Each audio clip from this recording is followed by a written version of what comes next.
Issue 232. We started with a repeat of when Ixis was first cheered for by the crowd, and the reason I know this is a repeat is that Sonic says that the crowd isn't cheering for him, just like last time, only this time Ixis doesn't teleport away, so he managed to break the stable time loop, all while not questioning living the same experience again. Out of complete nowhere, Alia says he won't give up the crown to Ixis because Ixis served under his family for so long. Ixis lampshades that jarring shift in his stance, and then Sonic shows up lampshading, "Have you lost your minds? Nagas is the bad guy!" And he doesn't proceed to explain why, which he clearly needs to do for these idiots in the situation. So this gives Jeffrey an opportunity to say that since the people can choose their council, they should be able to choose their king too. And that's why democracy fails. Sonic asks the crowd, "You want to shake things up when the Death Egg is flying around? You really want to do this when Sally's been roboticized?" Jeffrey looks unhappy, since he was in love with her, and asks to tell himself to focus on trying to settle this first and then worry about saving her. It's as if he'll ever be allowed to save her. So he's conflicted. By the way, we see Ash comforting Mina in the scene, so we're never gonna learn what his tragic backstory was. So that's a plot thread that's forever left dangling. Sonic explains the situation, and one of Ixis' old buddies talks him in his mind, saying that he should seize the opportunity. Ixis says opportunity out loud without even whispering it, when nobody but him can see the wizards in his head, so really he should look suspicious here. He's told that he can make Elias look even weaker, and rudely says to the crowd that they don't want a king who's distracted by loss and heartbreak. Sonic says, "Do you have any class?" And somehow Ixis saying this so insensitively doesn't make the crowd turn on him. I'm guessing his brainwashing power only works when he's talking persuasively. He says that by Elias' own admission, he has lived only to serve the kingdom with all his power. The crowd cheers as Jeffrey gives him the crown, saying that Ixis can save the princess and the Eggman, except he won't ever be allowed to do that. By the way, he's always going to be welcome as the king. That's never going to get resolved. When Sonic accuses Jeffrey of not caring about Sally and betraying everything she lived for, Jeffrey says that he can't let all his loss distract him. Sonic says sarcastically that he's a real hero, and Jeffrey just tells him to grow up, not even trying to explain himself. Amy finally points out that Ixis' magic crystallized half Bunny's body. Ixis says that it was a minor mistake in the heat of battle, and Ixis tells the crowd that they'll all go to the hospital to check on Bunny, talking all triumphantly without looking concerned to remotely look convincing as a good guy. Again, this is why the Ixis stuff fails. Elias tells Sonic to see to Bunny, finally back to his good design without the crown on his head, and says that he needs to get back to the castle and take care of things. He knows he can't take Ixis, so I guess he's going to evacuate his family from the castle. Why can't he just say that? Elias agonizes over telling his mother and father, and while Ixis says that he'll turn the crystallized bunny back to normal, Antoine gets furiously overprotective of her. Dr. Quack reasons that since medicine can't help her, they need Ixis to do this, even though he at least doesn't like it. Sonic asks Nicole to open the wall so the crowd can see this farce and doesn't get a response from her. So along with Rotor asking Nicole for his nanisuit in the middle of the council room when she doesn't look like she's there, does that mean Nicole can hear someone in the city anytime they say her name and talk to her, or talk about her, regardless of where they are in relation to her? What's it like for her when multiple different conversations about her are happening at once? How can she possibly understand what's being said when it's difficult to listen to even two conversations at once? We're never going to get any sort of insight on this, on what's like in Nicole's mind. Even when we saw her alone briefly when she was crying before Dimitri talked to her, we never exactly saw, thought bubbles in her head talking about what the people were saying about her. Oh good, Nicole does open the wall, so they're not trying to imply that she can't use her nanites anymore. That would have been stupid. And speaking of stupid, Bunny gets turned totally organic again, which was apparently an accident by Ixis. Now this concept by itself isn't stupid. It's heartwarming seeing Bunny get to experience life being fully organic again, but only for a little while.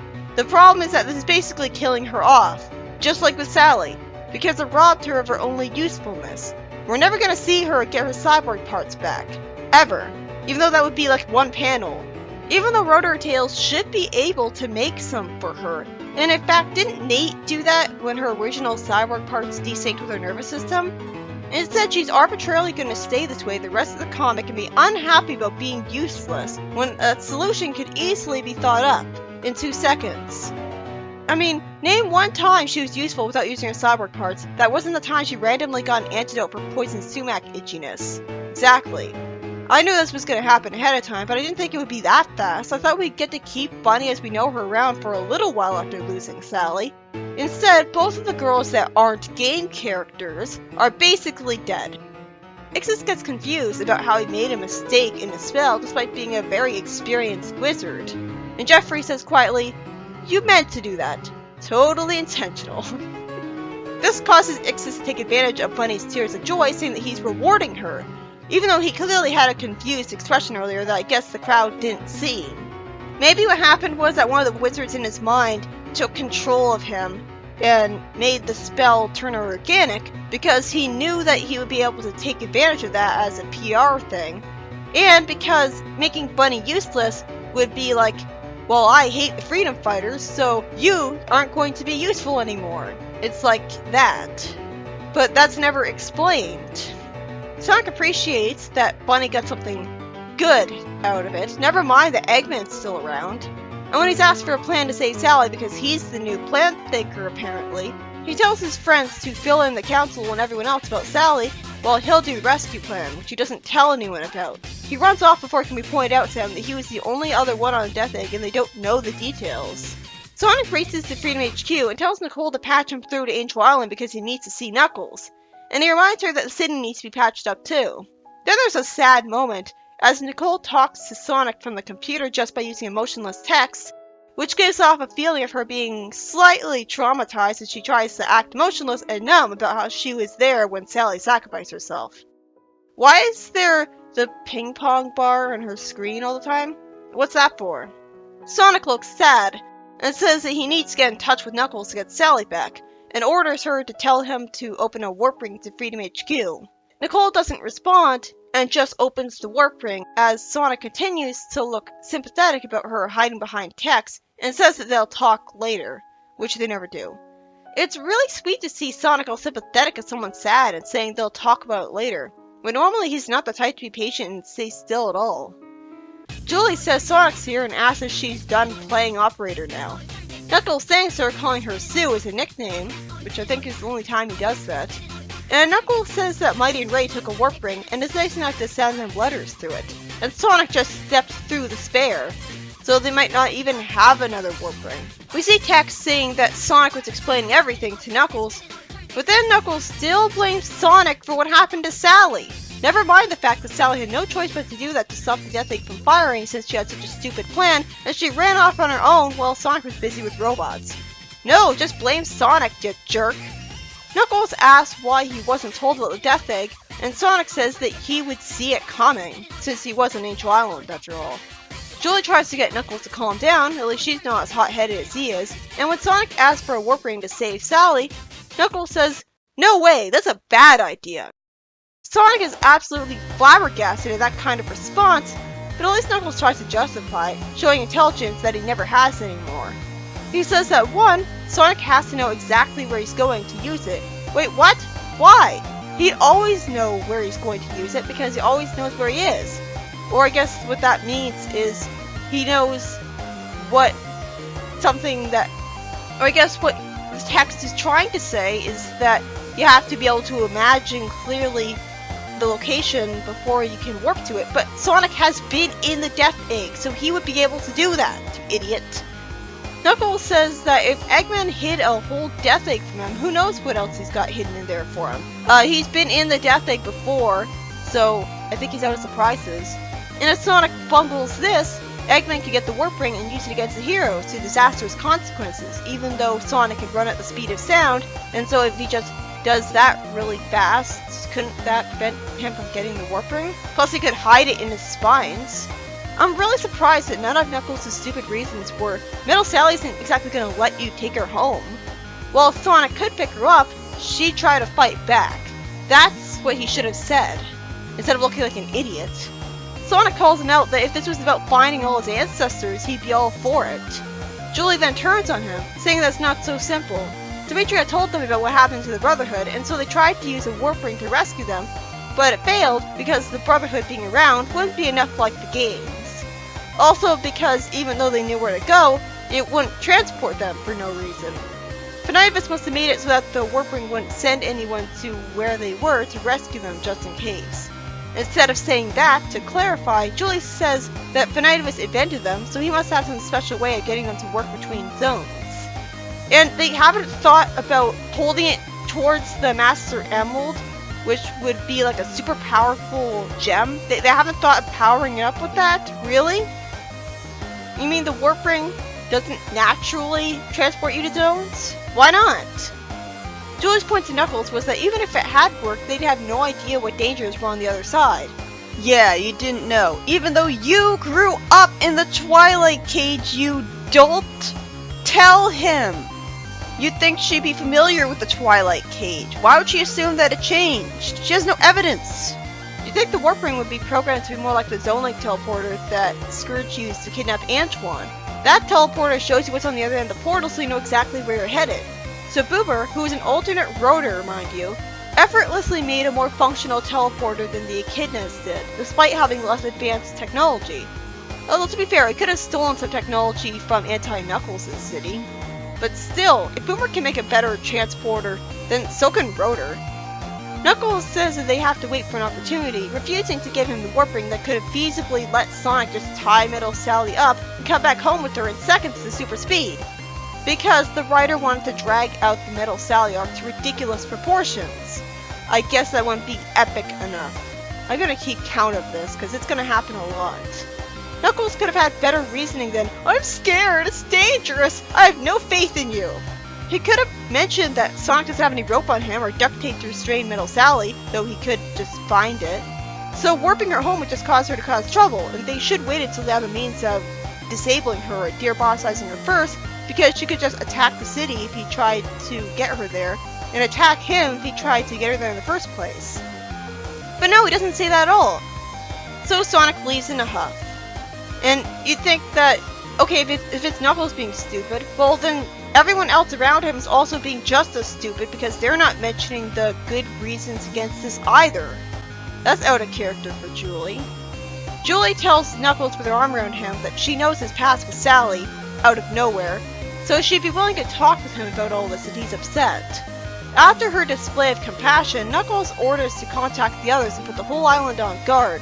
And Charmy naturally asks, is Sonic not our friend anymore? If so, I wouldn't blame him. Knuckles cares so much about Sally that he's refusing to let her get rescued. You'd think that he would do anything to save her. But, to be fair, he loves Julie, not her.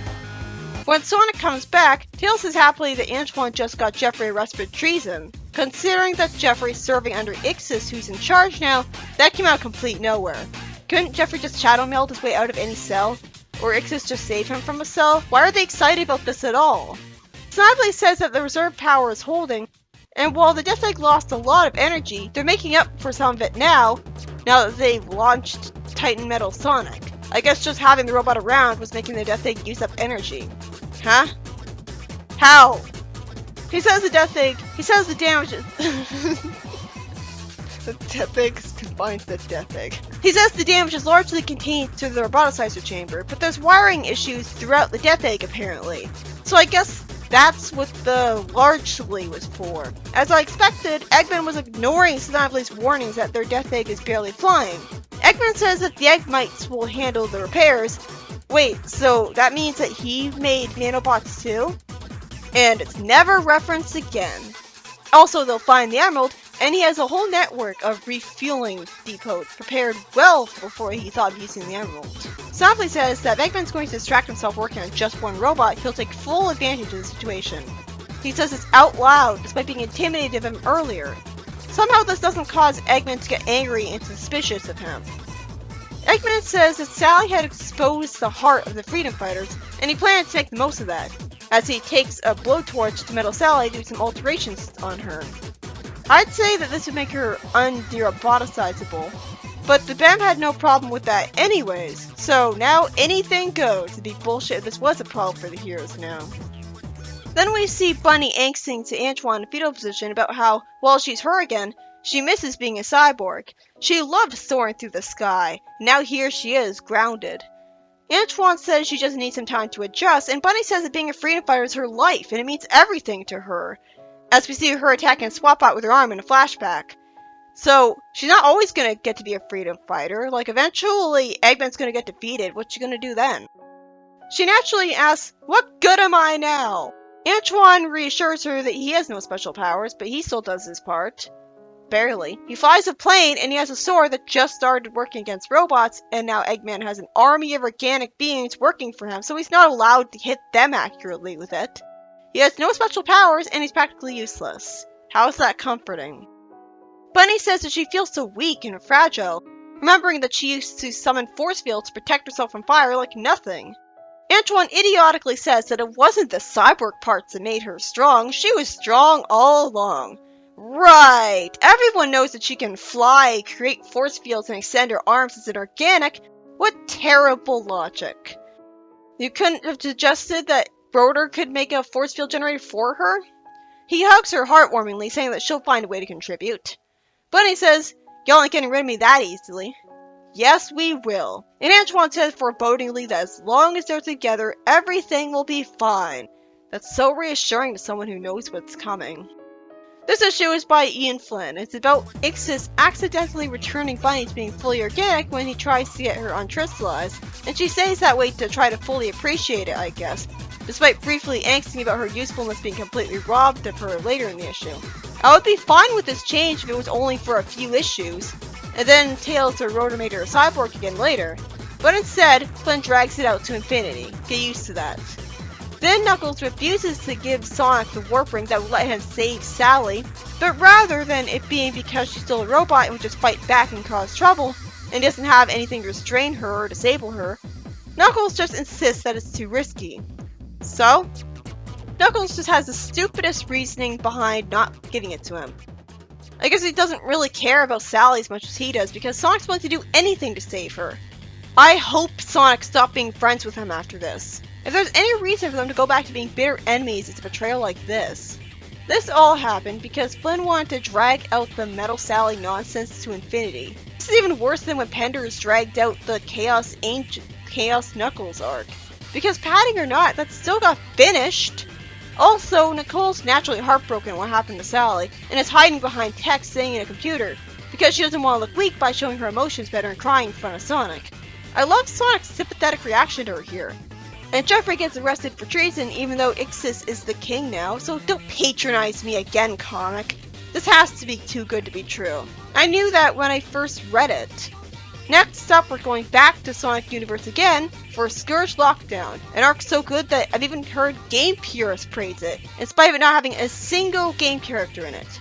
So I'm looking forward to it, for the most part anyways.